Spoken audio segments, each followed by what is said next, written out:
Today, we have a battle of epic proportions. It's the Shure SM58 versus the Shure Beta 58.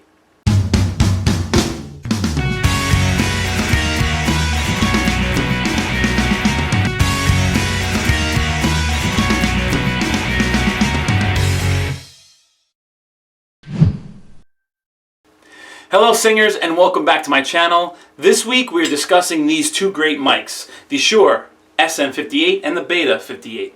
Shure is the most popular brand out there.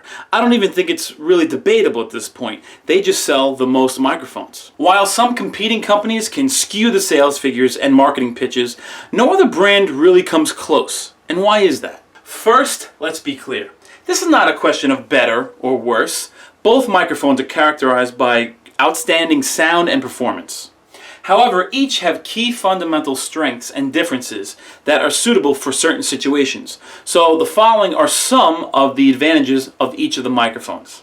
Cardioid versus supercardioid.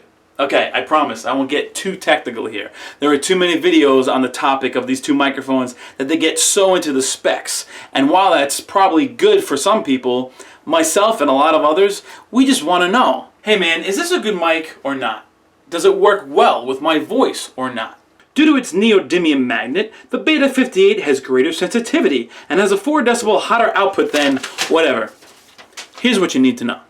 The SM58 has a cardioid polar pickup pattern, while the Beta has a super cardioid pickup pattern. Now that's a tongue twister.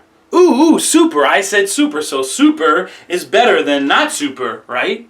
Well, not necessarily. To translate, it just means that the Beta is a hotter mic. It's more sensitive than the regular 58. So as a singer using the Beta, I don't have to be as close to the microphone as I would with the regular 58.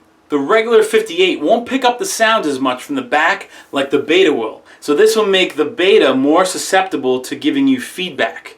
However, the Beta provides you more of a high-end sound in the mix, whereas the regular 58 gives you more of a warmer sound, in my opinion. If you're a sound guy and you're watching this right now, I am willing to bet that you prefer a regular 58 over a Beta, primarily because of the feedback issues that the Beta can bring. Now, singers, this is not to deter you from not picking a Beta. Unless you're doing your own sound, then maybe it's something you want to consider. But if you are dealing with a professional live sound engineer, he or she should be able to deal with whatever microphone you want to bring without having any feedback issues. Here's another advantage that the Beta can bring.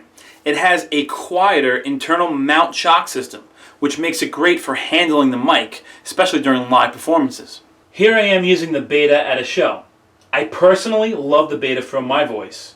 Because it's more sensitive, I get to work the mic more with distance and intensity. Now wait a minute. Uh-oh. Michael Mingoia's in the house. I feel alright. Kelly, on the other hand, prefers the regular 58. I want you to know.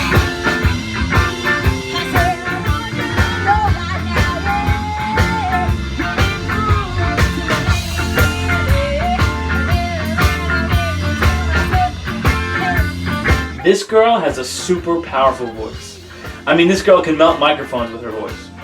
Since she can unleash all this vocal power, she doesn't need all that extra sensitivity that the Beta offers.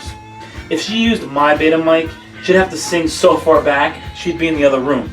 Unless you're playing a gig where you don't handle the microphone a lot, like you play guitar or keyboard and you're not going to be touching the mic so much, I might suggest the Beta because when you're handling it, it's going to be quieter when you're passing it around, when you take it off the mic clip itself. Even if you have it on the clip and you move the base of the microphone stand around, it can get kind of noisy, especially with the regular 58. Another advantage of the Beta is that it has this hardened grill as opposed to the regular 58. This mesh part right here is a lot more durable. Now, that doesn't mean it can't dent. In fact, they do. But that's what's great about going on tour, just having shows and using these microphones in general, because they get thrown around a lot. But they still work even if they do get dented.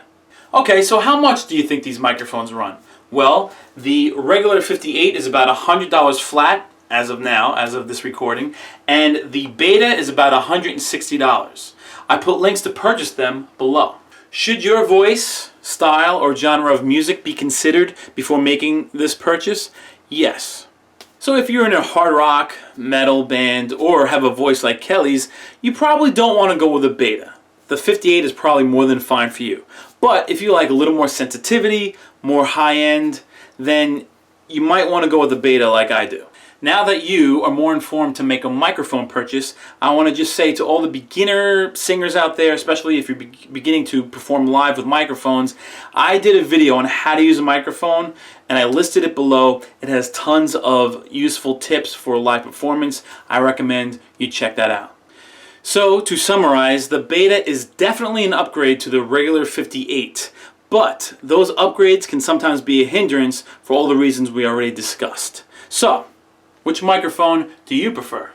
So singers, I hope this video has helped you out. If it did, like the video below and subscribe to my YouTube channel.